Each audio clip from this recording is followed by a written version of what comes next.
All Guess right, what's we're on our recording. live? Live? Yep, we're live now. Oh man, first one. Whew, shit. So, this is egg of First one. whew, shit. So, this is egg of adventures, sunny side up. Sonny's. I love that. It's great. Dude, I love it. So, we're gonna be talking about for anybody that's just starting. I mean, and why wouldn't you just be starting? This is episode 1. Um, we are going to be talking about like keto and like dieting, keeping in shape, that kind of BS. Damn, dude, we should have had a prologue. Ooh, we should. No, I'm fucking around with Just it. have No. like a montage of us. Yeah, just Just like like stupid ass clips. have you come That, over and like knock the Taco Bell out of our hands. oh, Shit. Get that shit out that of here. that is No. sacrilege. Adam would be on like the ground trying to do push-ups. I'd be like, more as I'm sitting on top of him. As long as I'm taking a bite of tacos as I'm doing it, I'll be fine. I'll Is that how you always have to leave a eat tacos? 5-layer in front of you. You just Oh. chomp on it every time you get a successful one down. You got Yes. that like gym push machine that like the football players do. It's like the like a 5-layer Hey wrap man, on a encouragement string. is an encouragement. So 5-layer on a string. all Sounds right, so amazing. I know ultimately Adam is kind of new to trying to overall get healthier, get in shape, lose weight, build muscle, and I know you're kind of. Are we using real names in this? I just thought about that. Yeah, I'm fine. Uh, Okay. I don't we care. yeah. Let's just use our real names. Just no last names. All right, so I know Sean, you've been kind of already going through your journey, your transformation. So you're kind of moving past the beginner stages, more into the intermediate stages of Yeah. learning what to do and kind of Let's what go you. through like where we're coming through with this. So like Austin, like so when we're doing this, like because we each have a part in our journey where we're at, like why we're doing this. Why Right, don't you right. go through like where you're currently at, like what you're doing, you know? Build up and everything. Okay. Yeah. Yeah, for sure. So, I mean, growing up, going through high school and all, I was always super chubby. I never really had any interest in fitness or sports or anything of that nature. I mean, like when friends would get together, I'd play with them, but I never did any sports. In high school, I never joined any teams like that. And looking back on that now after my experiences, that's definitely something I regret and I wish I would have done. But all in all said, I feel everything happens for a reason personally. So I'm glad with where I ended up. But ultimately, I had very little knowledge about food. I had that standard ideology and dogma of, fat's going to make you fat and, just follow the food pyramid, eat your whole wheats, your grains, things of that nature, moderate proteins. And then coming out of high school, I did a little bit of college and didn't really feel for that. Had multiple different jobs and going through those jobs, I kind of got more interested and I kind of got sick of being that chubby guy. So growing up and going through those experiences, I basically started looking more into, how does the food we eat and what we do affect our body, and of course, like any beginner does, I was looking for that simple fix, right? That like special pill or that super diet that's going to get you shredded in, a week or a month or whatever. And slowly to, make a long story short, I just learned from my experiences through competing in bodybuilding shows and prepping and actually getting down to a shredded level that there is no magic pill and there is no special diet that's going to get you, shredded and, six pack abs and everything. It takes hard work, it takes dedication, in a lot of cases it takes sacrifice. You're going to have to sacrifice eating some of the, like, or figure out ways to make those foods healthier versions. Not to say that you can't have those foods, but you gotta do things that you aren't gonna want to do. And the biggest thing I tell anybody is if you should never be okay with being comfortable. You should be okay with being uncomfortable, and if you're comfortable, then you're not working hard enough. So that's my story in short. I mean, that's kind of how I got to where I'm at, how I got to be interested in competing, interested in bodybuilding, some powerlifting, and overall just nutrition science. Dope. All right. Yeah, no, there's a lot like. See, like whenever like you talk about that, like, see, that's a whole thing of like on my journey. So I guess I'll go. Mhm. I in high school, I was always super skinny. Like I'd be able to like feel the like put my hand to my stomach and feel the inside of my ribs kind of skinny. And Oh then damn. yeah. So like never really ate much, never really did that. I never did sports or anything. I mean I did tennis and swimming, but like that's how much of a sport really is that in and of itself. But Yeah, fair enough. yeah. So what ended up happening though is when I got to college, they had these meal plans, right? And so, Mm. like, I was finally on my own, wasn't living with my parents, could eat whatever I want. And they have meal plans. So, no matter what you order, it's all covered under the same amount. Like, you don't have to pay, you paid up front for the meal plan. So, Mm. there was this burger place at my college that I would go to. And they had quarter-pound Angus beef burgers with pretzel buns and bacon and all the toppings. You can I get already see where this barbecue is going. sauce. You can get Cajun fries, and let me tell you, I got that shit like every single goddamn day. Like I was eating so much of that. By the time I left out of that college, I was only there for a year before I transferred to a different college. By the time that I left there, I was probably a solid 250. So, and I wasn't like the tallest kid. That like during that year is where I hit my growth spurt. So, like if Where you did could you start imagine, at? Sorry, oh god, I in high school. probably Just to, yeah, when I was in high school, I was probably like, God, somewhere around like 140 to 150. And I was at least probably like two, if not like 230 wow. size by that first year. And then after that, I would try and go down a little. I would go up quite a bit, go down a little, and then just over the years. Now, fast forward to like 2 years ago, I'm working at a building. This is like when my weight loss, the actual like where I'm at now started. Um, Mhm. about like 2 years ago, I was working at a building in the big city by us, and I was on like the 12th floor, and there was a fire drill. Now Oh jeez. you can't use the elevators in that, and so at this point in time, I'm at like somewhere. I I didn't start weighing myself until a little in, but if I had to put a number on it, I'd say probably like 320 pounds. And I'm a 6 foot guy, like so I was big. Um, Okay. so I was thinking about that, and I'm like, I don't know if I can do that. Like, yeah, it's going downstairs, but 12 flights is 12 flights, Right. and that's what I'm like, yo, like, what would happen if I got stuck in this situation for real? Like, if it wasn't like a fire drill or somebody like accidentally had a little smoke in their toaster and set off the fire alarm, like what if this was an actual fire and I couldn't get out? Am I just gonna burn? Do I jump? Do I try my best to roll down the stairs? I'm going through all this in my mind, right?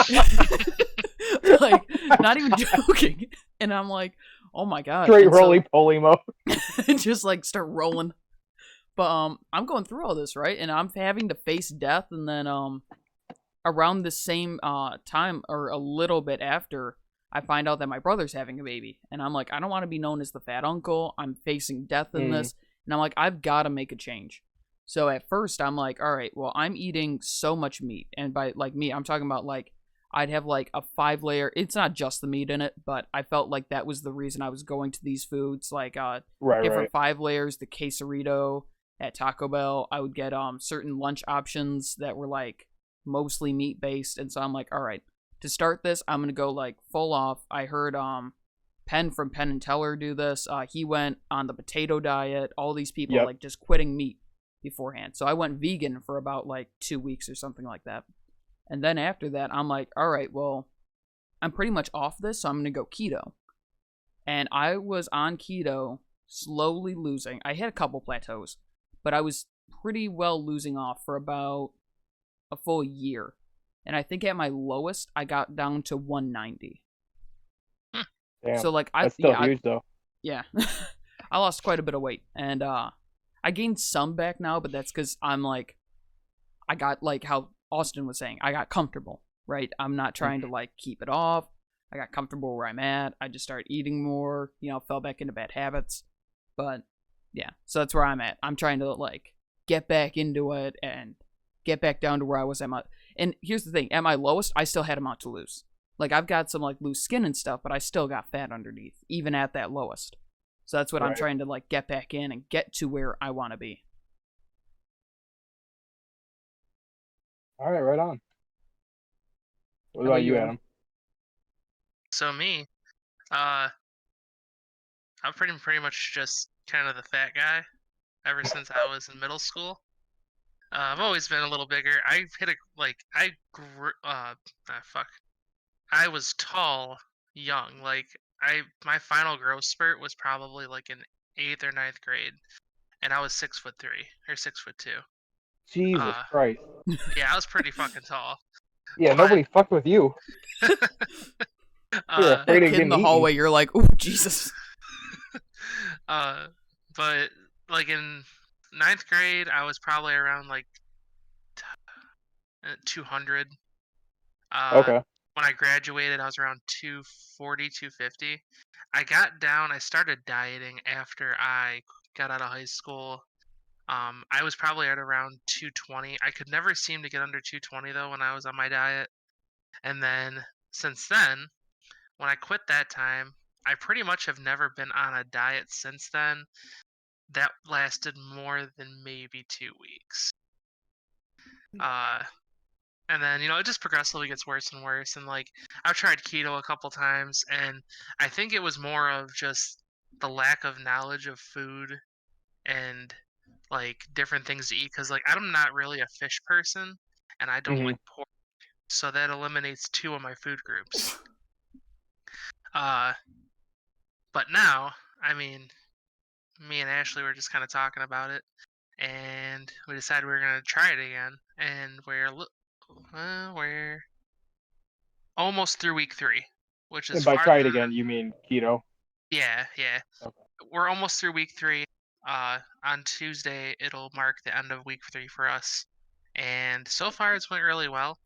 Uh, I feel like it's easier this time. I'm more knowledgeable, and also when I stepped on the scale and seen that I was 345, I was kind of like, oh yeah, this is not okay. Right. I didn't quit smoking the day I have a heart attack. Yeah. So That's okay. Yeah. So that's interesting. And one thing before I bring this up, on something that you said, Sean, I'm curious on this. You said you went vegan for a couple weeks when you first started trying. So I'm curious on how that worked for you, because as a society we kind of have this dogma again, and this is something I brought up earlier, but we kind of have this ideology of thinking that plants, fruits, and those are like your go-to for whatever, fat and meat specifically has been demonized as being something that is for you, or that you shouldn't eat in Mhm. excess. So how was your experience going vegan, coming from a meat based diet before? So there's kind of two things with that. I have a better answer to that question that's in my keto experience. But when I went vegan, let me tell you, I did not feel great at all. I figured out immediately. Like, one, I felt better not consuming the amount of like red meat. But like Hmm. after like day 3 of like all that like carb, and not to say carbs are bad, because like depending on the person, carbs can be good. My body does Right, not right. do well with carbs. And I wasn't eating bad. I was getting all my proteins. I was getting all this. Like, I did the math and everything in the macros. Like, planned it out. I did things with, like, corn, beans. Did a lot of stuff. Made vegan options of normal dishes. Made, like, a vegan lasagna. They have, like, cheeses that are, like, Daya. This and this. And I got, Now, here's one of the things that, like, I'll say. If you're thinking about that, like, try out some of these products beforehand. Because a lot of the foods that we like, that even just dairy, right? So, like, chicken Alfredo. Hmm. There was an Alfredo sauce by that company Daya, and let me tell you, it tastes like Alfredo for a solid 2 seconds. Then it tastes exactly like ranch. So if you want ranch dressing on your pasta, that's the way to go. But other Okay. than that, I didn't feel too much better in general. It was just kind of the same. I was a little more gassy, but I just took that as the beans.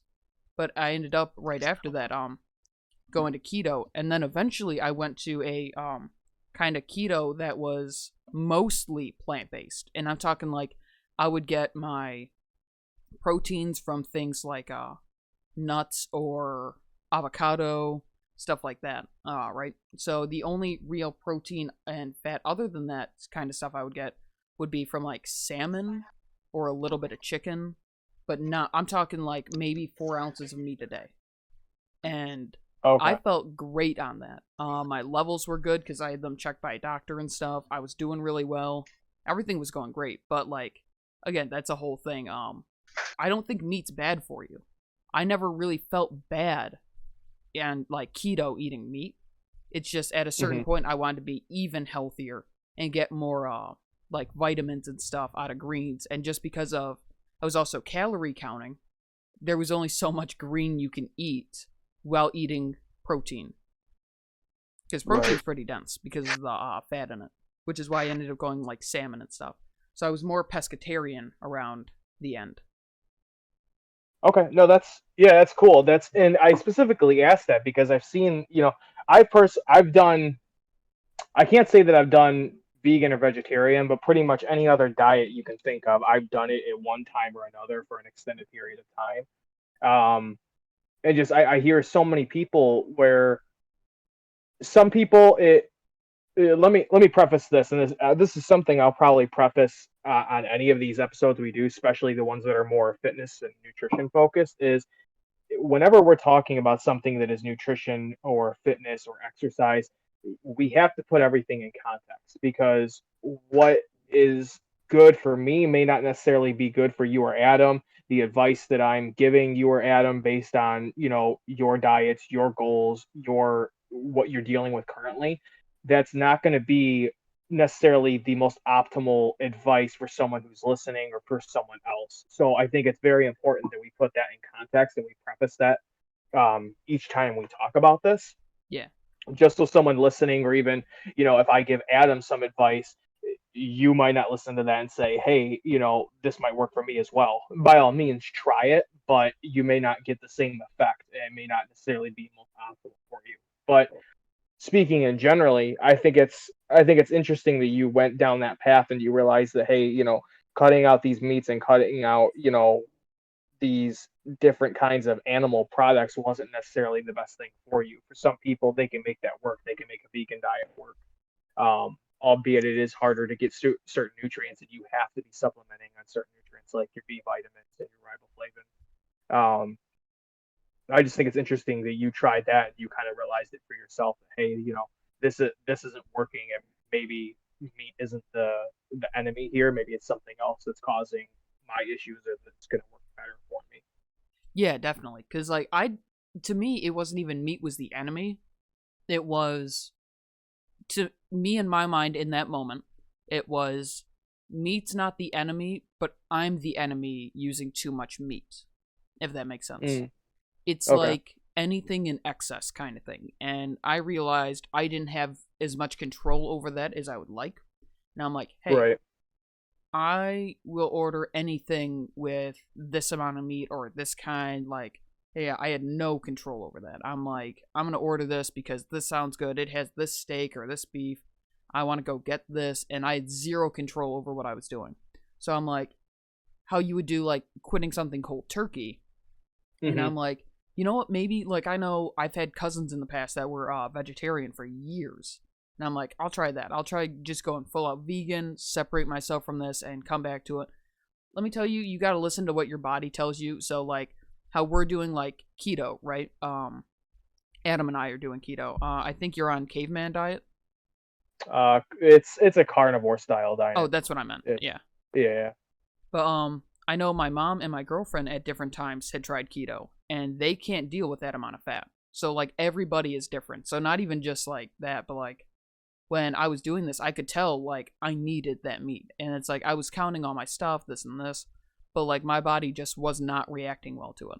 And like I don't want people to be unless it's for like moral reasons.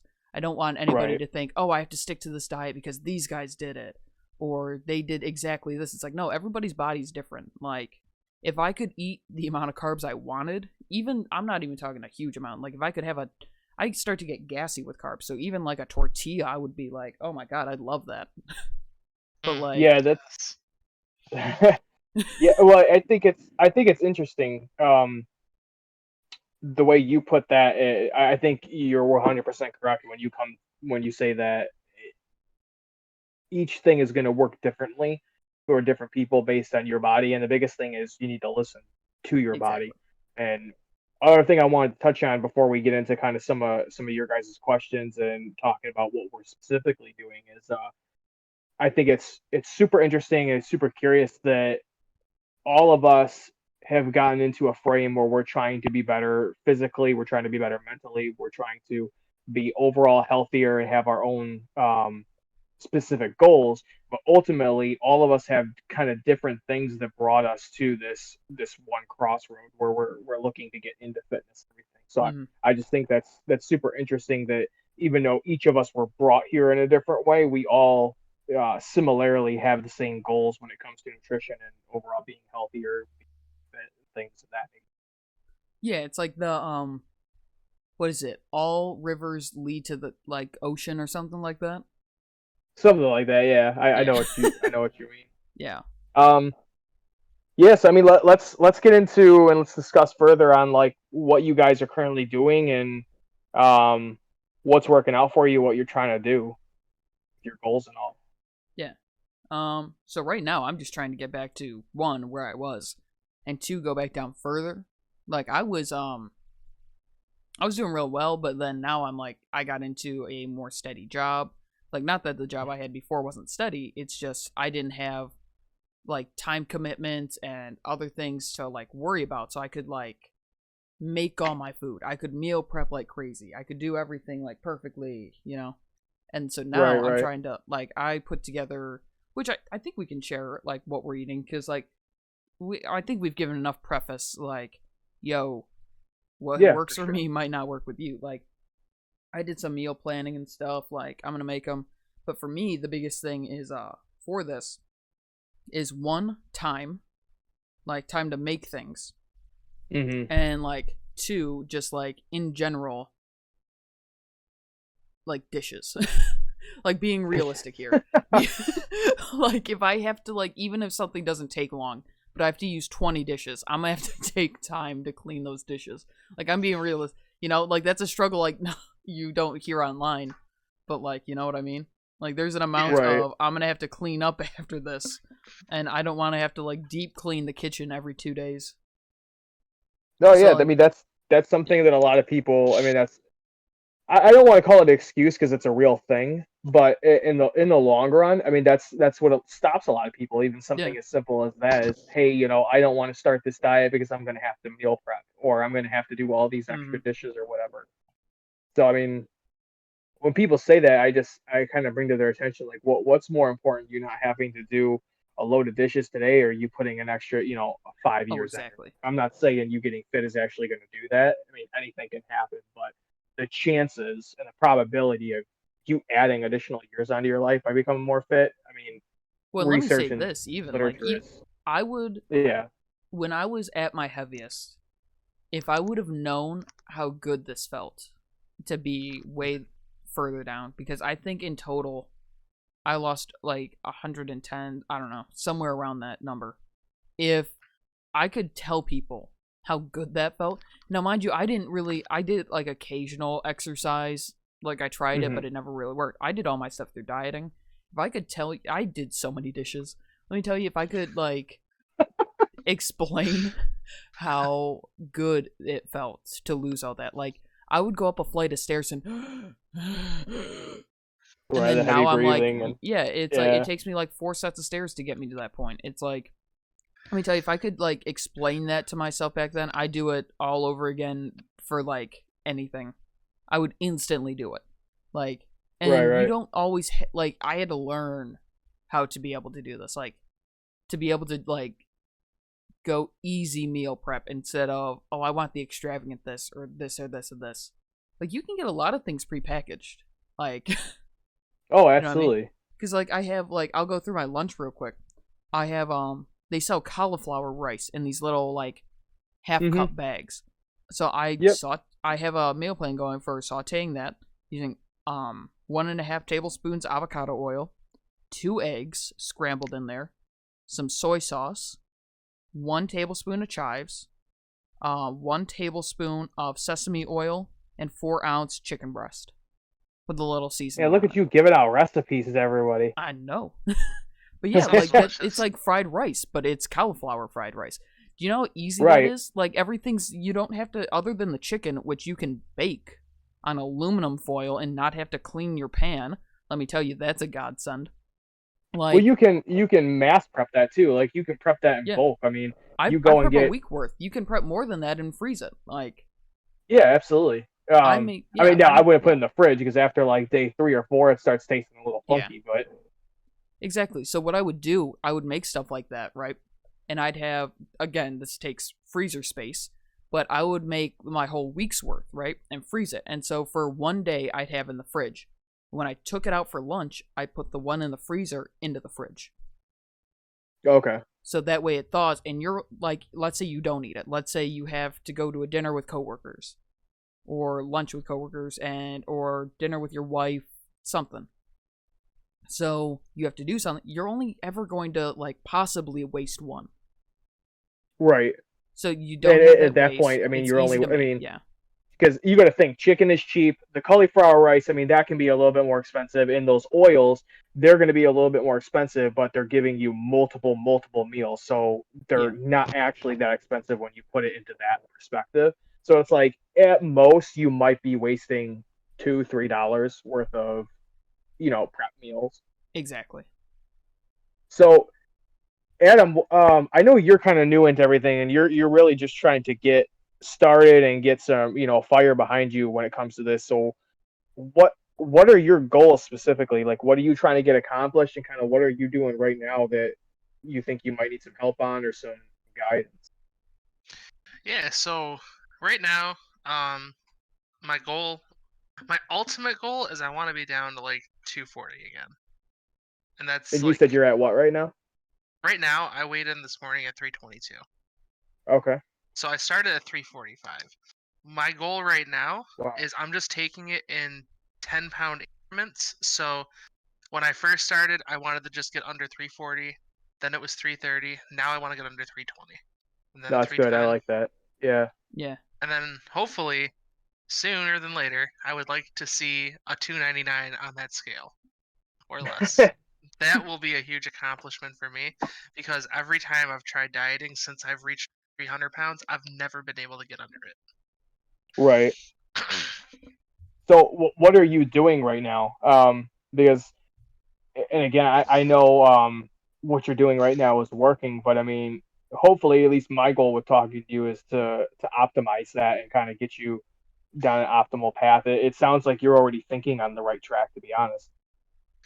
Yeah, so when I first started, like I was eating 3 meals a day for the most part, a small breakfast, a rather small lunch, and a medium-sized dinner. Just basically, dinner's always been either we do taco salad, so like just we make beef. I do a little bit of Nice. lettuce, some sour cream, some cheese, a little bit of taco sauce. Whatever makes it fit. Um, I was doing that for about the first week, and then honestly, since week 2, I really am not hungry. I drink, so I've been doing 80 to 120 ounces of water a day at least. Okay. And then I also drink a Powerade or two or a Propel or two to kind of get some electrolytes in. But Are you drinking the regular versions of those no, or 0. the zero? Okay. Okay. Yeah. Also, I want to jump in real quick on that. Like, not to interrupt you. Um, I know one of my friends just had an issue with this. I hear a lot of people talk about like when they're getting the keto flu and this and this. A lot of the times I find they're not getting a lot of electrolytes, and I want to make sure people understand how important those are. Like Yeah. I had somebody I knew at one of my old jobs that they tried keto, and this is before I even started anything. They were hospitalized because of lack of electrolytes. Like not Oh for any wow. other reason in the diet, but like that's what you use to run. That's what keeps you awake. That's what keeps you moving. Those keep you alive. And on keto, you lose a lot of liquids, and you need electrolytes. They're like stored in your liquids. Like when you start losing them, you don't have the carbs to store them in you. Like, I want to make sure we understand, like, you do need those. Like, because because we're here talking to you, we have a group chat that, like, that's how we started this. And, Mhm. like, but for people not listening, I want to make sure to explain that. Like, make sure you are getting your electrolytes. Oh yeah, absolutely. The first time that we tried this, I wasn't really getting my electrolytes. Like I pretty much like I was drinking some water, but I was majorly still just drinking diet pop. Um and maybe like a Powerade here and there. And the keto flu did hit me. And man, was it fucking awful. Like So that it took 3 or 4 days to finally like get over it. And I think that's kind of what killed me the first time I tried this because I Mm-hmm. lasted like 2 weeks, but like I just that hit me really bad. I wasn't seeing like I dropped some water weight, and then I wasn't seeing much else. But at the same time, like I was still eating. Like I worked at Taco Bell. I was still eating at Taco Bell. Like I was eating like taco salad and stuff there because a lot of the time I didn't have time to make food before I went into work because my work schedule was so hectic. Um, so do you to kind of piggyback off of what Sean brought up, do you understand what electrolytes are and what their purpose is in the body? no. Okay, so to add a little bit of scientific background for you guys for your own understanding, and then anybody that happens to listen to this. So when you go into ketosis and you're doing a ketogenic diet, what you're doing is you're basically releasing and getting rid of the carbohydrates for the most part in your body. You might still be eating some fibrous carbohydrates like your lettuce, your spinach, your broccoli, asparagus, things of that nature. You're really not eating fruit. You're really not eating any kind of grains, breads, pastas, rice. So when you're eating a traditional a SAD diet, which is the standard American diet, you're typically eating higher carbs, and those carbs are going to store liquid, kind of what Sean was getting at. When they're storing the water in your body, they're also storing that glycogen, which is going to hold on to your magnesium, your potassium, your sodium, which are your main three electrolytes. Once you start going into a ketogenic diet and you start replacing those carbohydrates with fats, your body has no longer a need to hold on to that fluid and that liquid that is otherwise holding those electrolytes. So your body is going to start flushing it out through urine and feces. Hmm. Now, when that happens, for instance, potassium is one of the biggest electrolytes for muscle contractions. So that's a lot of times where you hear people saying they're getting the keto flu, like you guys were talking about, and then when they try to go and work out, they start getting cramps. That's why, because your potassium.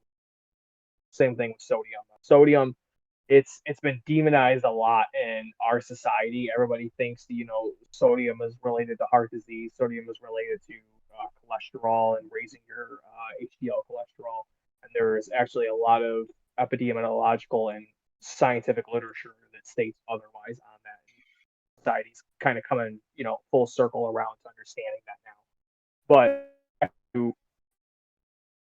as you're losing these electrolytes, you're to put it in layman's terms, you're going to feel like absolute dog shit because your body no longer has those stored reservoirs of the electrolytes that you would have with the carbohydrates. So your performance in the gym is going to severely suffer. Your energy is going to severely suffer. And again, this is kind of just adding more context to what Sean was already mentioning. But having those electrolytes is so important. If you're not already, you need to be like heavily salting all of your food. Heavily salt all your food if you can. There's a tons. Avocados are huge. Avocados actually have twice the amount of potassium that bananas do in them.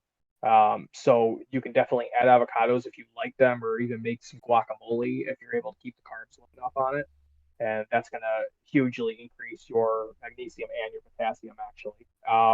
You can buy electrolyte drops as well that are not too expensive. There's a couple different companies that sell them. And you can just drop them into your water. It doesn't really change the taste of it at all, but it's going to add, those sodium, potassium, and magnesium. Yeah, definitely be salting everything. You heavily salt everything because you're going to need it. Yeah, and with Yeah. that, like, electrolyte drops, like, I even because I want to taste stuff all day. Like, I'll try and be snacking. I'll try and be drinking something. I use these Mio Sports. They have like magnesium, potassium, sodium in them, so that way you can get your electrolytes. but it's like a squeeze bottle and it makes your water taste like Kool-Aid. So if anybody's going down that route where they still want something that's not water, but they still need that, that's something you can just drink. It's no calories and it's good, you know. Still gets you your Yeah. electrolytes. Still does So everything. Yeah. to add on to that too, if so for you, Adam, and again, here's where this context is going to come into play.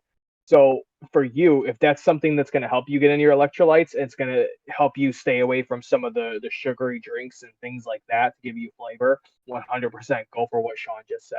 One thing I Mm. want to bit of advice I want to give you guys on those types of things, artificial sweeteners and different kinds of electrolyte drops, just be careful when you're putting those into your water because a lot of them have different chemicals that you really don't want to be ingesting. And a lot of the things that will say 0 calories don't necessarily have 0 calories in them.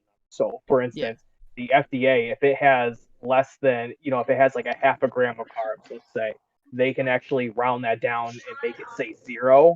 So, for instance, like if you have like Pam spray, right? So it's supposed to be olive oil Pam spray, it's Mhm. going to say that one serving is like a second spray or whatever. Seriously, I mean, who actually sprays it for just a literal second? Nobody's doing that. But because it's so little in it, to be honest, they technically don't have to put that, hey, this has, 1 gram of fat in it. So for someone that may not necessarily be doing a primarily fat diet, such as a carnivore or a ketogenic diet, that could be detrimental to them depending on how much of that spray they're using. So, in the same context, if you're adding any of those drops into your foods, just be cautious of that. Now, again, if you're someone who's just starting out, you're trying to get the diet to work, you're trying to make it a lifestyle, 100% absolutely do what Sean just said and take that advice because that's solid advice. Once you get into a more intermediate and advanced state, you understand what you're doing, you understand kind of the sacrifices you're going to have to make in order to become more fit and become healthier. That might be something you eventually want to drop out of your daily intake. Yeah, right now, I mean, for the most part, I just drink the water. The first week or two, I didn't have any like Powerade, any Propel, and it didn't hit me really, but I could start feeling it. So I picked up a bunch of both. But I'm fine with just water. I drink like 1 or 2 coffees, and I put a little heavy whipping cream in them to give me some Nice. fat in the morning, and it keeps me full throughout most of the day. Um, and then, but yeah, I mean, for the most part, I haven't really had any issues. The only thing that I'm experiencing right now is like I am having such bad pain in my legs and my ass. Like Are I you have a hard time sleeping because it's so bad. are you working out? Because that almost sounds like you're cramping, like you don't have enough potassium. I'm not working out now. That's what I was thinking is that I don't have enough potassium. So I've been drinking a little like I drink some more Powerade today and some more Propel. I'm hoping it'll help because it's been Um, unbearable. yeah, that's what it sounds like. I mean, if you're not working out and doing some kind of leg or squatting movements, and you're feeling that, especially with you only being a couple weeks into keto, to me, and again, I'm not a professional, I'm not a scientist, and I'm not your doctor, but that sounds like you have a potassium deficiency. So, I'll try and find a link to the keto drops I bought before, and you can, like I said, for like a bottle of them, I think it's like $10 or $12. It's really not that expensive. So if you want, buy some of those. And then, are you eating any avocados right now, or anything high in potassium food wise? I've not ate any avocados. I've actually never tried an avocado itself. I was thinking about picking one up when we go to the store. I didn't like guacamole when I tried it, so I don't know if it's just everything that's in that or if it was the avocado itself. So I'm gonna give them a try because there's a lot of like recipes that I see that look delicious. Hmm. So I'm hoping that if I can acquire a taste for the avocado itself, that will help. So another thing too, your protein. So your meats that you're eating, what are you eating? Chicken, tuna, beef. Uh, what else do I eat? So just from those three things, like your ratios, how like your ratio from eating beef to tuna to chicken, like how does that fall? Like how much beef are you eating compared to tuna or chicken? I would say tuna. I have probably once a week. We do chicken twice a week. We do beef. I'd say 2 to 3 times a week. And then I found these low carb smoked sausages and smoked kielbasa. They're uncured, so we have like a casserole type thing with those. I probably have that once a week as well. Okay. Are you do you like or are you eating any whole eggs? Yeah, we do eggs too. Um, Depending on what we're having for dinner. Like the other day, I made deviled eggs because I was really craving some eggs, and just used just simple mayo, a little bit of paprika with the yolks. But uh, the issue too is like with eggs, I don't really eat breakfast at all. Like for the Hmm. past week, I'd say for the past week and a half, I've really only ate dinner. That's fine. I'm just trying to get an idea of all of what you're eating to see if there's anything.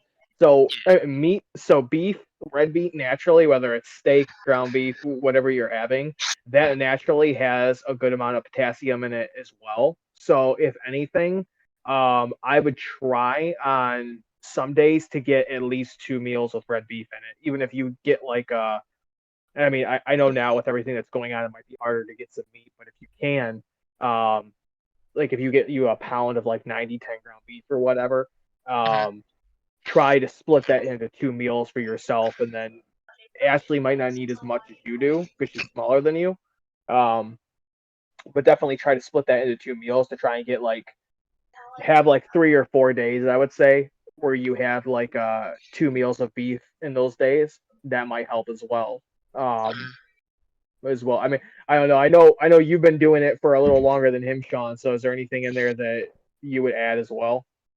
I mean, pretty much like what you were saying. Do a little bit more like red meats. Try and get a little bit more potassium. Jesus. I mean, that's pretty much all I can really say. I mean, other than that, I Mhm. don't know. I never really had that problem. So yeah, I would say either that. Is it more of like a cramp? Is it like what kind of pain is it? Is it just a constant?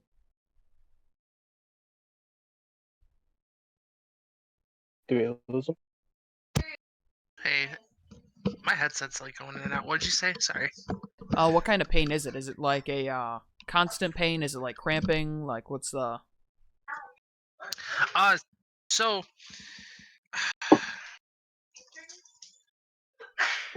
I would say it's not. It almost feels like growing pain. You know what I'm saying? Hmm, It's not yeah. really a cramp, but it's definitely there. Yeah, we'll try that. Maybe do some like stretches to like loosen up the muscle a little bit. I'm thinking that could have something to do with it too, is the fact that like we really haven't been out of the house due to this Yeah. stupid virus. Um, we're going out to her parents today, so when we go out there, they have a bunch of land. I'm gonna try and walk around a little bit and stretch, and hope Yeah. that maybe I just need to like get my muscles loosened up a little bit. Yeah.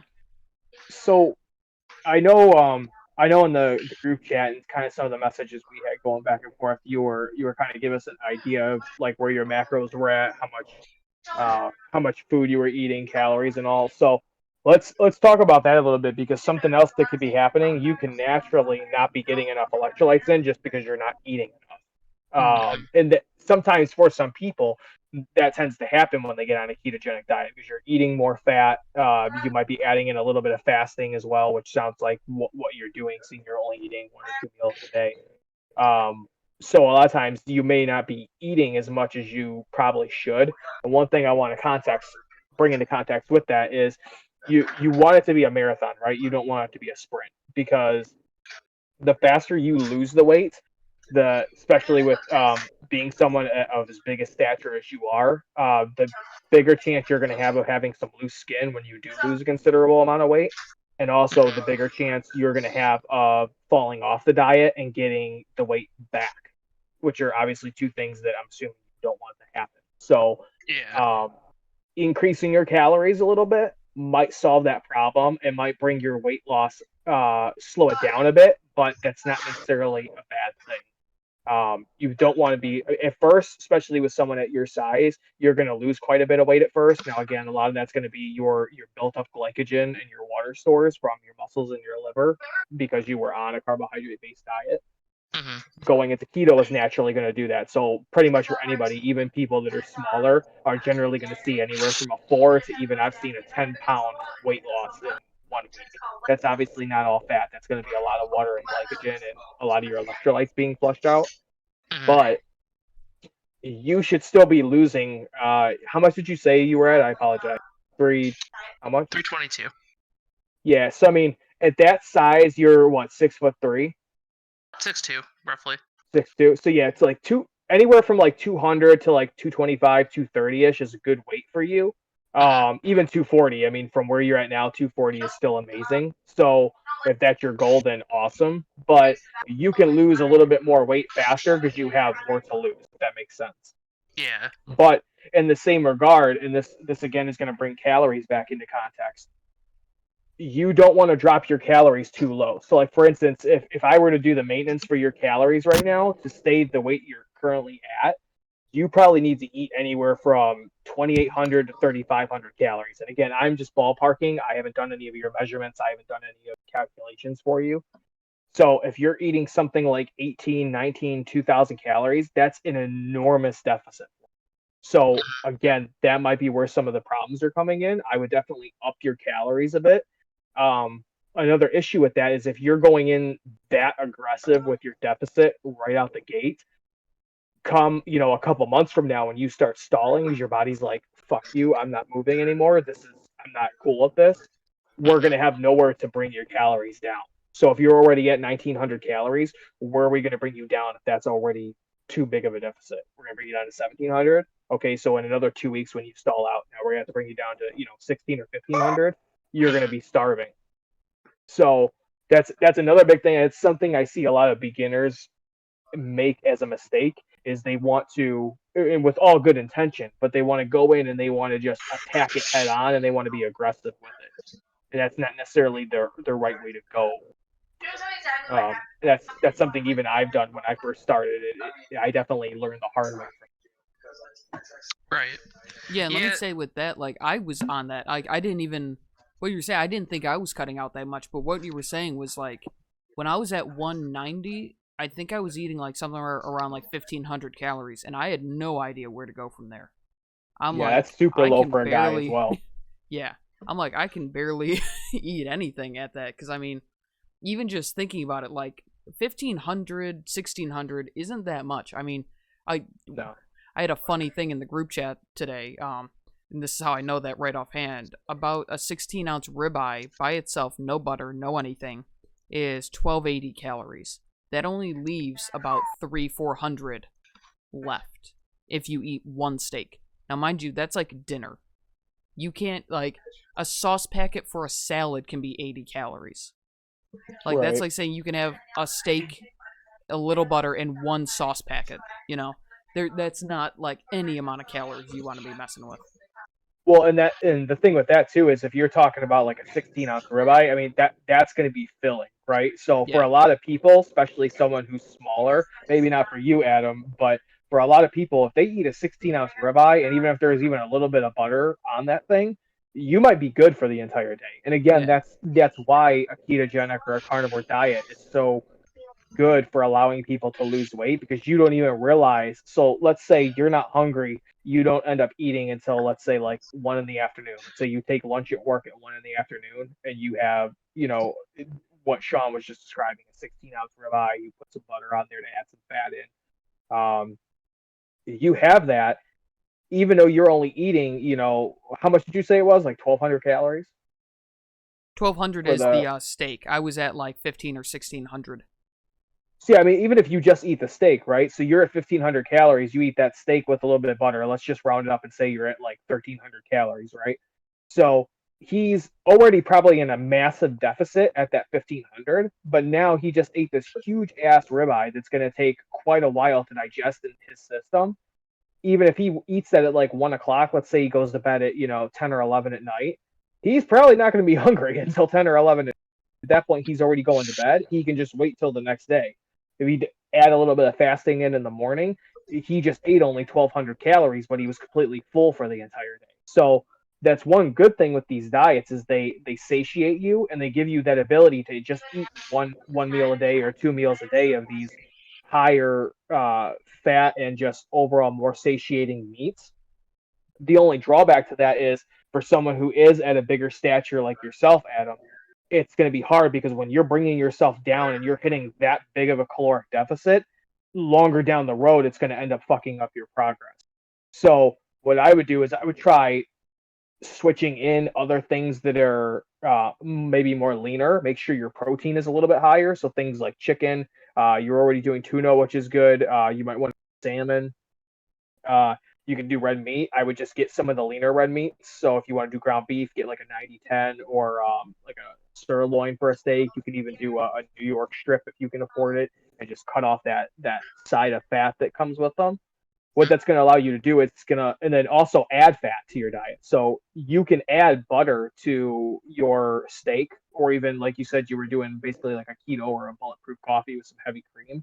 You can add Mhm. some butter into that. You can get some MCT oil.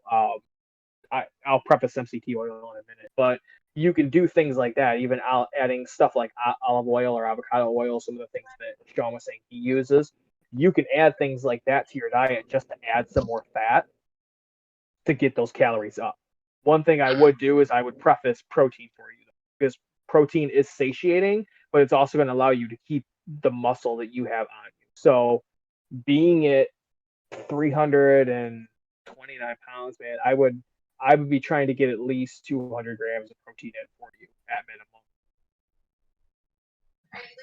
Yeah, and there's also like you want to make sure not even just for like not messing up your metabolism or trying to like, not cut out too much. There is a thing that like when you don't have enough calories, your body will start to like go at itself to try and get that. Yep. And essentially Yeah, it's like called catabolization. yep. And so you want to make sure like when you go into ketosis, your body's burning its own fat, but you want to make sure it's not also going after your muscle and stuff. Like so you want to make sure you're at a good calorie standing to one, not have your body eat yourself, two, to get the proper nutrients you need, like, and not cut off like the small amounts somewhere, like how we were talking about the electrolytes, but like you also want to make sure that your body's actually running well. Right.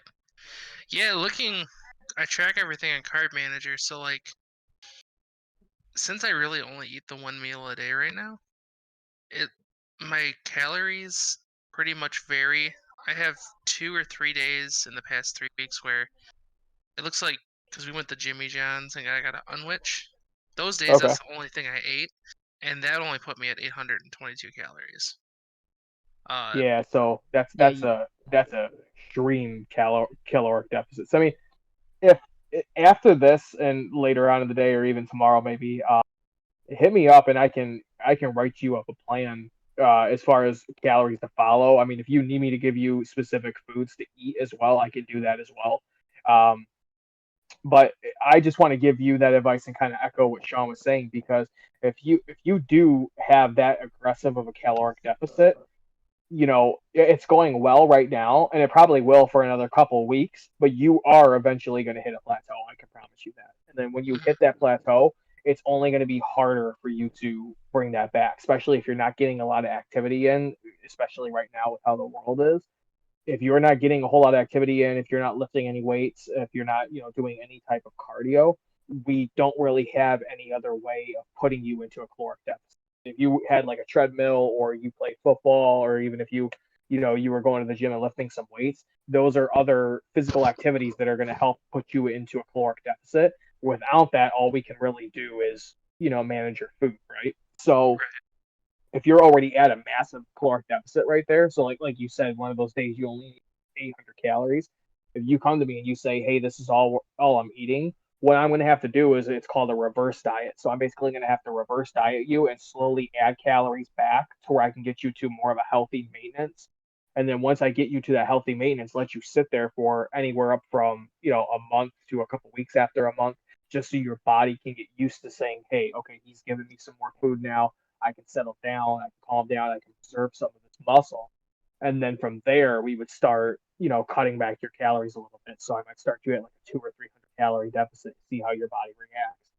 So if you want help with that, that's definitely something I can help you out. Obviously, Sean has some experience, so he can give you some advice on that as well. But that's definitely something we can build and we create for you. Just because I know how that's like to go aggressive at that caloric deficit and then have to spend anywhere from 2 to 3 months basically getting your maintenance up to a healthier maintenance to where you can actually start cutting again. And it's just adding so much more additional time onto the whole process. And I mean, nobody wants that, right? Everybody wants that quick fix, but nobody definitely wants to add another 3 or 4 months of trying to get back to a normal. Definitely, yeah. Um, so what do you think it should be at, like, total right now? So, Would we be able to just do the calculation? Because that way we can, like, help everybody else out. Like, they can, because there's, like, online things that you can do, but, like, the math. So, like, if we can do that, maybe people listening can also do it for themselves, Okay. Yeah. So, Adam, how tall did you say you were? 6'2"? Yeah. Okay, and then you're 25 or 26? 25. And then you were at, I'm sorry, I forgot it again, 329? Weight wise? You said what, sorry?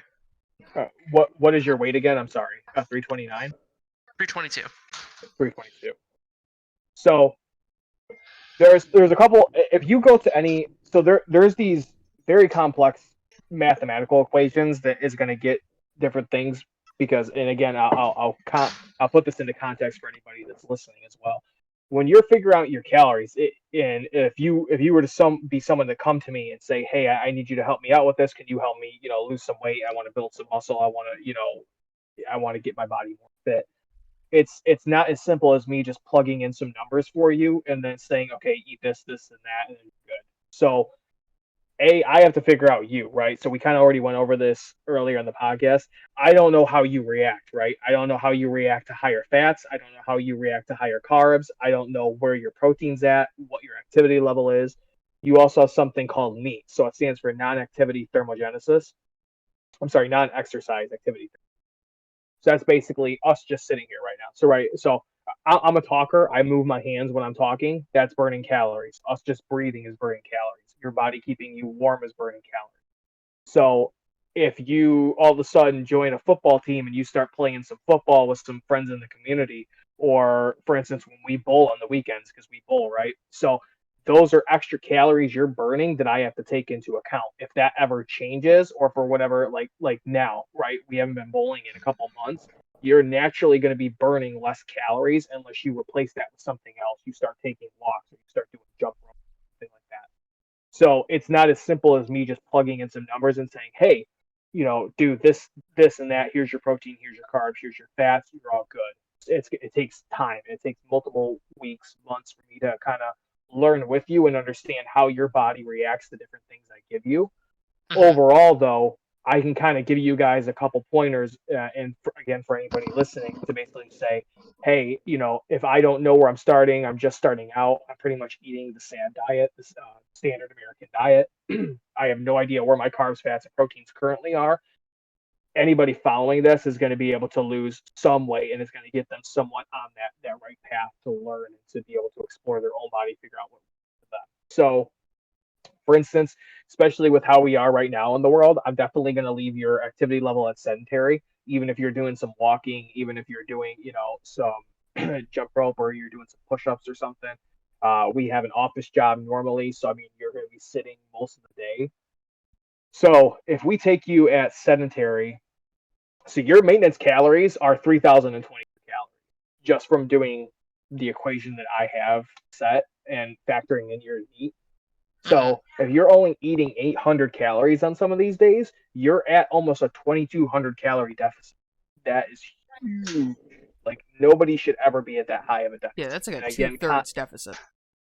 Yeah. So most of the time, if you talk to anybody, if you get any kind of personal trainer, even the ones that will just slap together a plan and give it to you, most of the time they will only put you at roughly a 500 calorie deficit max. So for you to be at quadruple that, even over quadruple that, that's insane, right?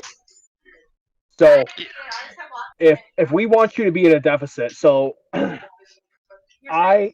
any equation is going to tell you that you should be at around 2,200 calories. I think that's too much of a deficit because even that's an 800 calorie deficit. If I were to actually write this out for you and put together a plan, I would want to start you out around, let's say 2,700 calories, right? So that is a 300 calorie deficit, or roughly 322 calorie deficit, what you're normally used to.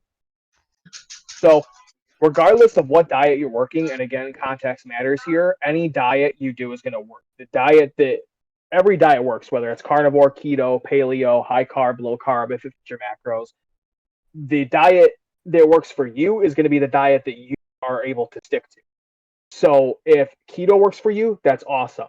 There's going to be a drawback to every keto or every diet as well. For instance, keto, it's harder to build muscle on keto because when you're building muscle, it is more optimal for you to be eating multiple times a day. It's more optimal for you to have carbs around your workout to give you that glycogen to fuel the workout.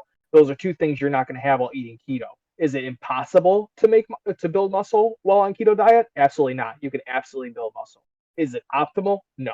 So it all depends on your goals as well. If it's easier for you to stick to a ketogenic diet and you're able to follow a ketogenic diet through and make it a lifestyle, then obviously that's going to be the diet to go for you. And then when it comes to you wanting to switch over your goals to adding muscle, then we can kind of start introducing something like a cyclical keto diet where we would add in carbs around your workout to fuel those workouts. Then you can start adding a little bit more muscle. It's going to make it more optimized towards that. Just starting out though, you're looking to lose some fat, right? So we start out at 2,700 calories. Regardless of what diet you're doing, I always like to put everybody at least 1 gram of protein per pound of body weight. Now, for you, that would be a little bit excessive because you're at 322 pounds. So that means you'd have to eat 322 grams of protein per day. That's ridiculous. Nobody needs that much protein. So for you, I would say let's put your protein at second here.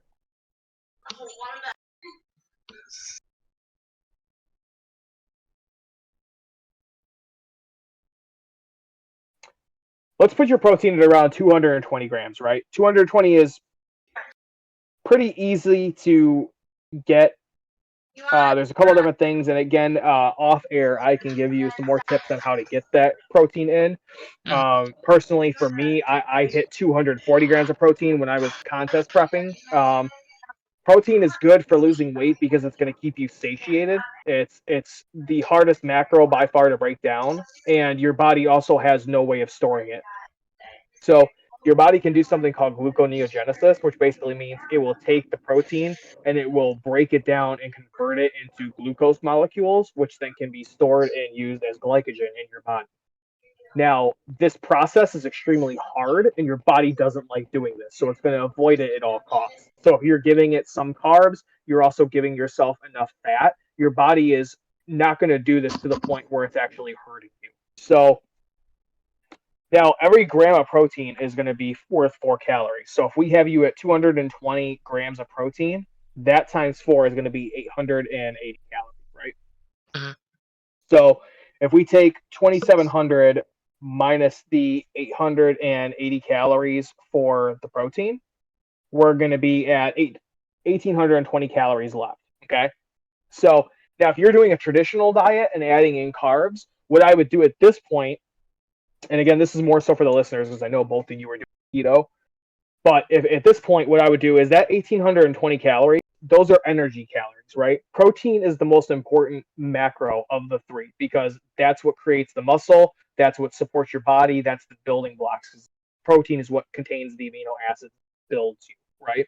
So the 1,820 calories that we have left are essentially energy calories. These are the calories that are give you the energy to perform your everyday task.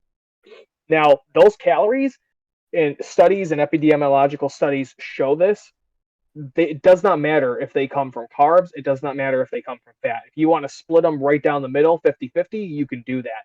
If you want to have 20% of those coming from fats and you want to have, the rest of them coming from carbs or vice versa, you can do that. If you want to eat no carbs and eat the fat, you can do that. You cannot eat just carbs and no fat, though. Fat is absolutely essential for your body to function properly.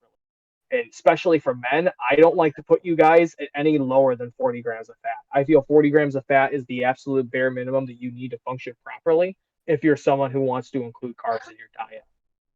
Now, for you, and again, if I'm going over this too quickly or you guys have questions, please interrupt me and ask. So for you, you are focusing on a ketogenic diet right now. So obviously your fats are going to be higher because that's the fuel you're choosing to use is ketones.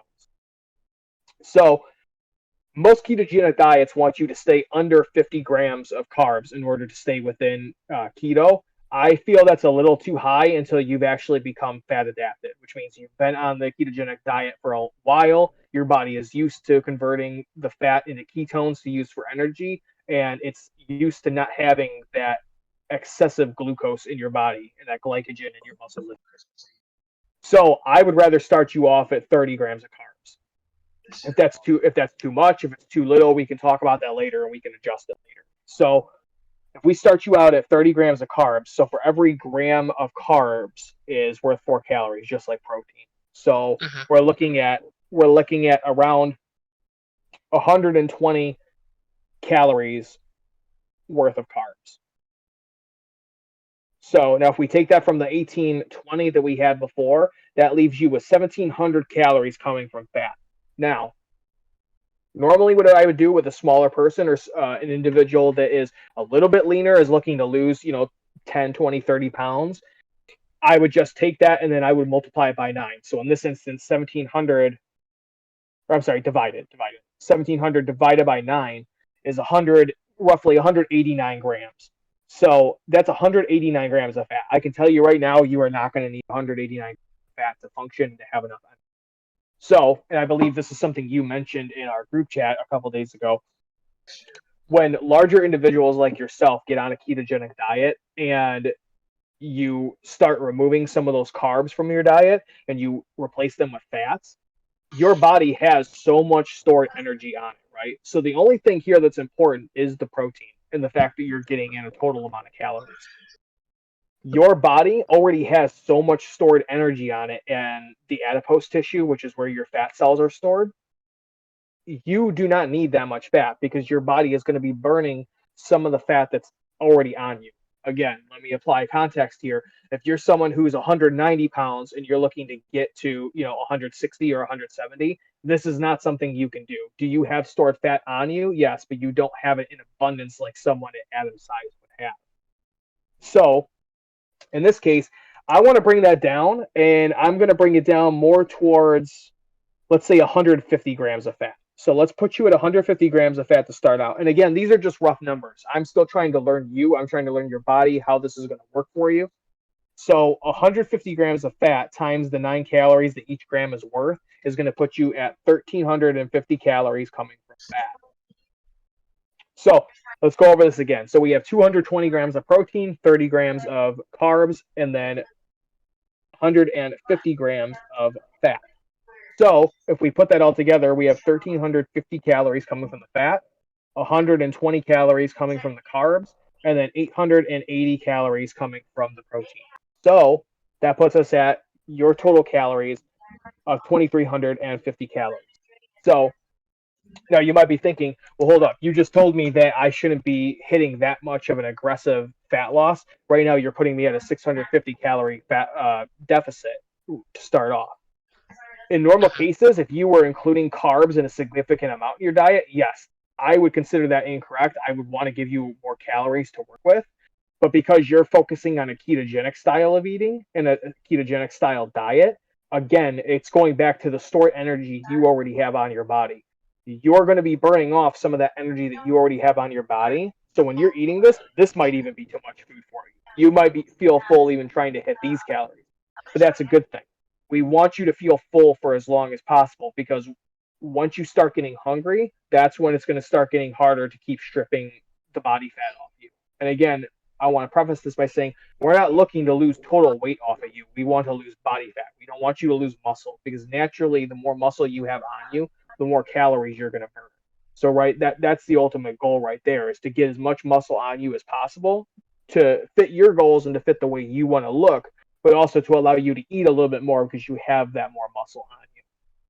So, in Right. this case, you have a lot of stored energy already on you. So I would say start off with this 2,350 calories. Start hitting your 150 grams of fat, 30 grams of carbs, and then 220 grams of protein. Let's see how that works for you. Let's see if you're feeling drowsy, if you don't feel like you have energy, if you're still hungry after that, then we'll go over that. And again, this is something me and you can do, off air and as the weeks go by, as we start to learn how you're reacting to this. And then further down your journey, we can even explore doing something like a cyclical keto diet, where we start adding in more carbs on certain days when you start working out, or if you start working out, right? So if you go in and you start lifting weights, those carbs are going to be more beneficial to have before and after your workout to fuel that workout and allow you to lift a little bit more. Okay. So in general, and again, that was super fast. That's super fast. Just me going it over in my head how I would start this out for you. And I will Mhm. do this for some people. I'll just break down their calories, their macros, and some people already understand the foods. They know to stay away from the processed oils like your soybean oils, your safflower oils, your canola oil, vegetable oil. They know to stay away from the processed foods and eat primarily a whole food diet, things that are coming from one ingredient foods like your beef, if you like it, your pork, your fish, rice if you're able to have it, things of that nature. If you're including peppers or any vegetable squash, zucchini into your diet. So, and then for other people, and this is definitely something I can do for you, I can actually write you out a full on plan where I literally give you, hey, at this time, eat this at this day or whatever. So that's really up to you. I think I'm just gonna see how this goes, and then if I'm having issues hitting it, then go down that path. But I think I could probably do it. My one concern is just like I hear you're not supposed to eat if you're not hungry. So what happens if, I go through the whole day and I'm not hungry, but then I eat dinner, but I can't make all these macros with just So dinner. yeah, that's a good point. And if if you were someone, and again, I know I've said this probably a million times since we've been recording, but context matters, right? If I have someone that comes to me and they're a competitor, right? They're competing, they want to step on stage, they want to build muscle as soon as possible, they're adding carbs into their diet. At that point, I'm basically going to tell them, you need to suck it up and eat it and get your calories in because that's the only way you're going to grow. That's the only way you're going to support the muscle that you currently have on you, right? For Hmm. someone like you who your main focus is to lose weight, you're looking to just burn the body fat and lose that excess fat that you have on you and get into a more fitter shape. I would say if you're not hungry, don't eat.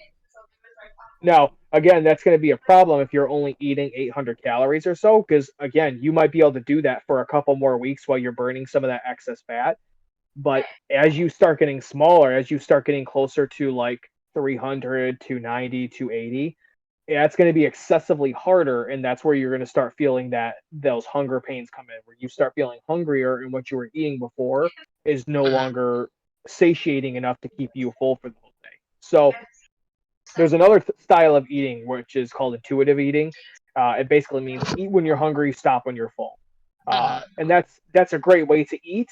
However, I don't recommend eating that way unless you're someone who has been dieting for a long time. You understand your body, you understand how your body reacts to certain foods. You know that, like, for instance, if you're someone who has carbs, you won't be able to stop eating. Like personally, that's how I can get at certain times. If I have a ton of rice is something that I can overeat like nothing. I can have two, three, 4 cups of rice and not get full. But if I sit down and I have eggs and bacon, let's say 5 eggs and 5 pieces of bacon, I can have that at 1 in the afternoon and not be hungry till 7 or 8 in the afternoon. Hmm. So again, context matters here. So it's going to be based off of what works for you, how your body is. So for that question, if you're not hungry and you don't eat, let's say, until you have lunch at, I know you work a later shift, so if you don't have lunch until 3 or 4 in the afternoon and then you're not hungry again for the rest of the day, I wouldn't force yourself to eat. I would try to add some extra. Main thing I would say is try to get your protein in. So try to eat leaner cuts of meat, and if you're lacking on the fat, then add that fat in with avocado oil, avocados themselves, olive oil, butter. Again, this goes without saying. If you can afford it, try and get the grass-fed, the organic things. You can't, no problem.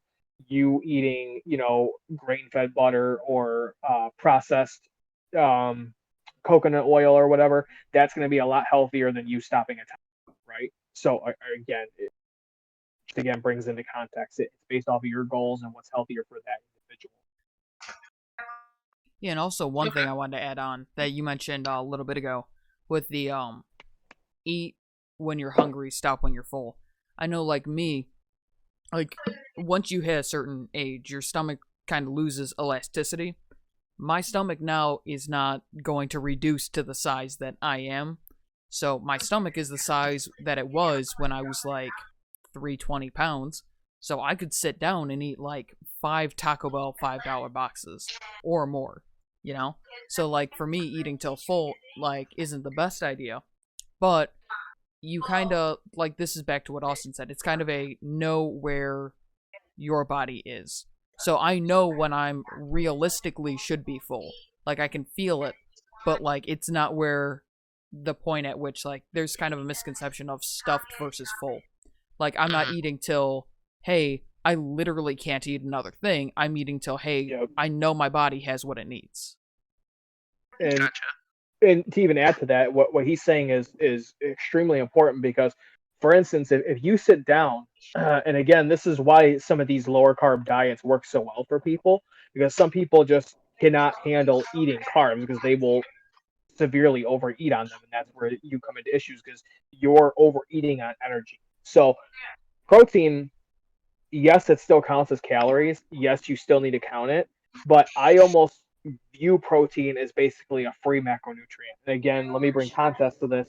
Calories matter. It matters if you're in a caloric deficit. But protein not only keeps you more satiating, again, it is harder for your body to break down protein. So just the process of your body breaking down the protein into the amino acids it needs is going to burn calories. So we say that protein is equal to 4 calories per gram. I don't think that's necessarily true. I think it's more equal to 2.5 to 3 grams because your body is automatically going to burn more calories just because you're eating the protein. So, Mhm. to take that into context, if you have 3 donuts and those donuts equal 800 calories, you have no problem smashing those 3 donuts, and then you can probably eat another donut or another thing of, Cheetos or a bag of Cheetos or whatever. Whereas if you turn around and you try eating 800 calories worth of steak, I can guarantee you that after you eat that 800 calories worth of steak, you're probably not going to want to eat more steak. And if you could, it's probably only going to be a very minuscule amount. So we have to be smarter with our choices. See, So and that if you resonates are with going me to because take that's a like the in, Taco Bell. go ahead. That resonates with me because that's like the Taco Bell. Like Taco Bell, it's an insane amount of calories, but it doesn't look like a lot of food, right? Yep. So it's like I had like what was it like yesterday or 2 days ago? I tried that new Krispy Kreme donut, that key lime one. So I probably smashed like 500 calories with those 2 donuts. Or like Yeah, the Taco easily. Bell with like one burrito, you're going down like 500-600 calories. But that's half a steak, and half a steak is gonna fill me up for like hours versus those 2 donuts filled me up for a solid 5 minutes. Yep. And so it kind of comes back to just make smarter choices, right? So, and I think this is heavily due to the fact that I have competed and I know what it's like to cut down and eat very little and make your food stretch to keep you full so you're not like ravenously hungry.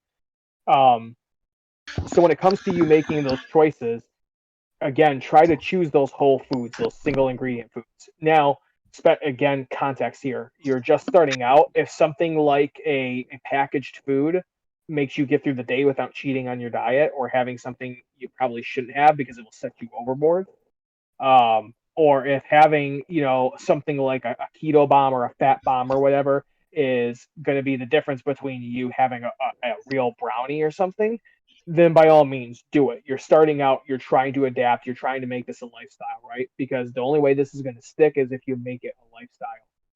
So if something like that is able to keep you on track and kind of curb that craving for you, then do it by all means. But once you get farther into your journey and you've been doing this for a while, you're going back to what Sean was saying, you're understanding your body, you're understanding what is good for you, what's not good for you, what you can handle and what you can't. I would say try to cut some of that stuff out and again stick to whole foods, foods that are not altered in any. Okay. Yeah. Um. Shit. What was my question? Oh, I was looking. So, because I track everything that I eat, so it's only Good. been once or twice that it's been that low. It looks like for the most part, I'm averaging between 14 and 1600 a day. Okay. So So it normally isn't that low. It just seems like whenever I get when we get Jimmy John's, we usually get mhm. that once a week. That's when it's low because I'm really eating just I get 2 portions of ham, turkey, and then I got lettuce inside of the unwich and then the unwich itself with mayo. So so I'm not getting a whole lot of substance with it. It's more of just I'm just getting some meats out of it. so on those days, I would definitely that's gonna be rough. I don't want to tell you to not do that because obviously if that's like a treat for you, then definitely I would try to limit that to at least one. I would try to limit that to a maximum of one time a week, just because on the days that you have that, if you're not hungry afterwards, that's those subs are not going to provide you a lot of protein. At most, at absolute most, you may get 60 to 80 grams of protein from it. So you're going to be severely low on the protein you need for the day. So if at all possible, I would try to limit that to once a week as like a treat, something Yeah, different that you can have. On those other days that you're having 14 to 1600 calories, can you give me an idea of how much protein you're consuming? yeah. Let me take a look.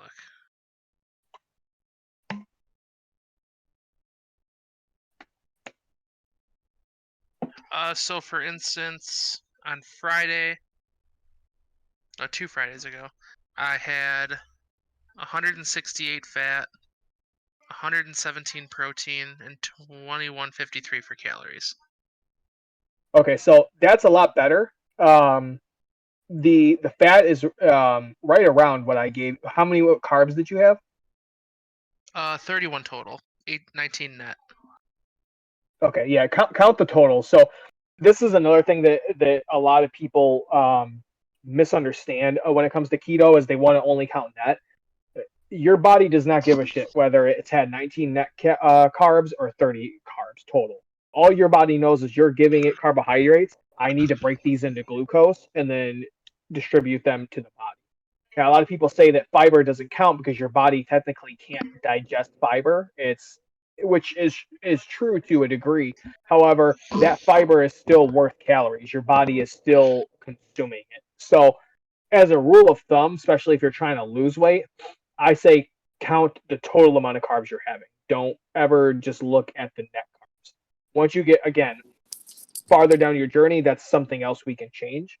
Mm-hmm. So your fat, how much did you say it was again? Like 163 grams? 168.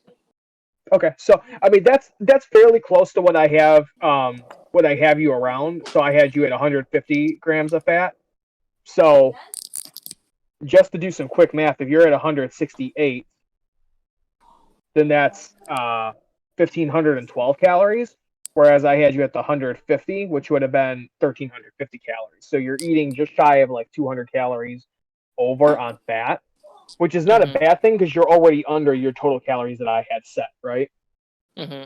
So my only concern is you only getting the 117 grams of protein. So it looks like a common theme here is that it's harder for you to get your protein in. However, it's easier for you to get the fat. So if anything, I would set your protein a little bit lower. Say try 200 grams even, and I would try to get as close to that as you possibly can. So things that are going to be easier for you to get there is going to be the tuna that you're eating. Tuna is pretty much nothing but protein. If you like seafood, you can do shrimp. Shrimp is pretty much nothing but protein. Um, Chicken breast obviously is going to be pretty lean. 90-10, or I'm sorry, 90-10 beef or anything higher. So like your 93.7, your 96.4, 95.5. Those are going to be nice. Um, Sirloin steak and flank steak are some of the leanest proteins you can get. I believe for 4 ounces of flank steak, it's going to be around 28 grams of protein and only 4 grams of fat. So that's going to be another easy way. But again, that flank steak is going to be satiating for you because it's a one ingredient food. It's red meat with a lot of protein in it, which is going to be satiating, and it does have some fat in it. So all I would say is just try to focus on getting that protein up. But again, don't kill yourself on it, right? Because a lot of people, when you get macros like this, they stress out and they go crazy trying to hit these macros spot on. But the important thing is, hey, are you full and you're under your calories? Excellent. That's all you need to lose weight. Okay. Regardless of where your macros fall, it's all about an energy transfer, right? So energy cannot be created or destroyed. You can only transfer it. So if you're taking in 2,350 calories, you need to be burning more than 2,350 calories for you to lose weight. So I'd say as long as you're at around that calorie mark, you're doing good. I wouldn't stress too much about not hitting your macros, but I would try the best to hit those protein goals. Yeah. See, like, what really confused me is, like, obviously there's a lot of contradicting information on the internet. And Absolutely. I'm in a couple keto groups, and everyone has their, different views on it. The hardest thing for me is, like, mainly hitting the fat goal most of the time. The day that I gave for the fat, that's the highest my fat's ever been. And it was just because of, like, the stuff we had for dinner. We had a particularly fattier piece of meat for the tacos that we did, and then my sour cream that I had was also rather high in fat, as well as the cheeses, Mm-hmm. because we did like a taco bake that day. So normally it's not that big. I also ate 3 meals that day, but normally at my dinner, I get probably between, because I drink 2 to 3 coffees a day. I put about 2 tablespoons of heavy whipping cream in per cup. So I would say, what the fuck ain't you doing? Hey, there we go. So I get probably about 300 calories through that and about 30 grams of fat. And then normally my dinner, I'd say, is 80 grams of fat. And depending on, what we're having. If we're having chicken, my protein's really good on those days. Yeah. Same with steak. Steak is normally really good when I do that. The only issue I really ever have is when we have beef. That's when my protein definitely.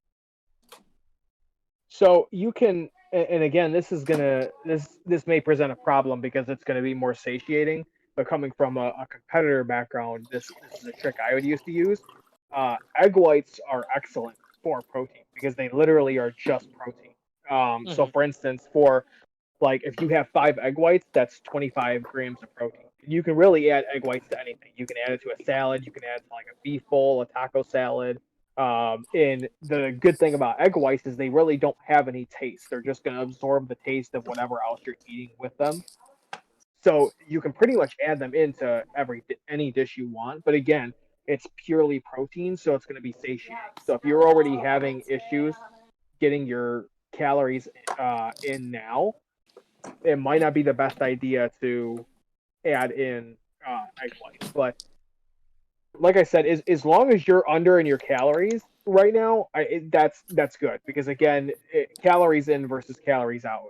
As long as you're eating less calories than you're expending throughout the day, you're going to lose weight. That's the law of thermodynamics. You can't break that. So that's good.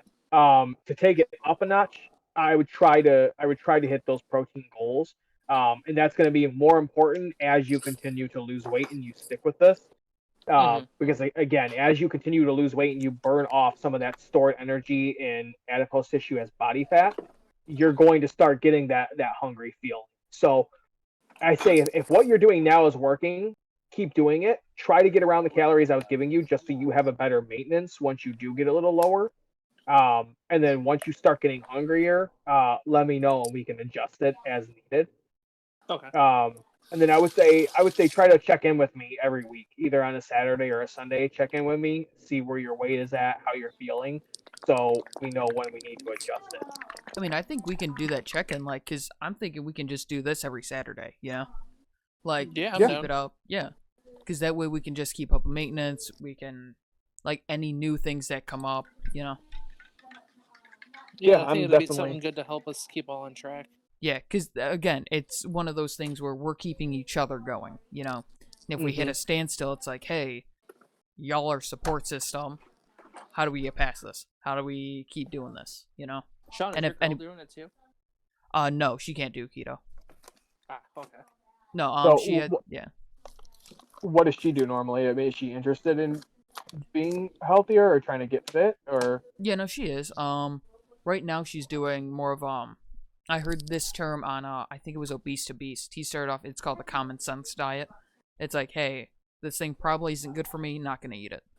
So I'm more of a hey, I jump in head first into whatever I'm doing. She just wants to Hmm. start getting her feet wet into the like whole healthier eating aspect. But we have a Yeah, couple no, things for her like she needs a little bit higher carbs and stuff and stuff like that. So once she gets more acclimated, know what she's going through, we're gonna try looking at that if that's something okay. she's interested in. Yeah, for sure. I mean, Yeah, if I've learned anything, it's that you can't force somebody to be interested in this or do it. I mean, if you're not doing it for yourself and your own goals, it's something you're absolutely not going to stick to.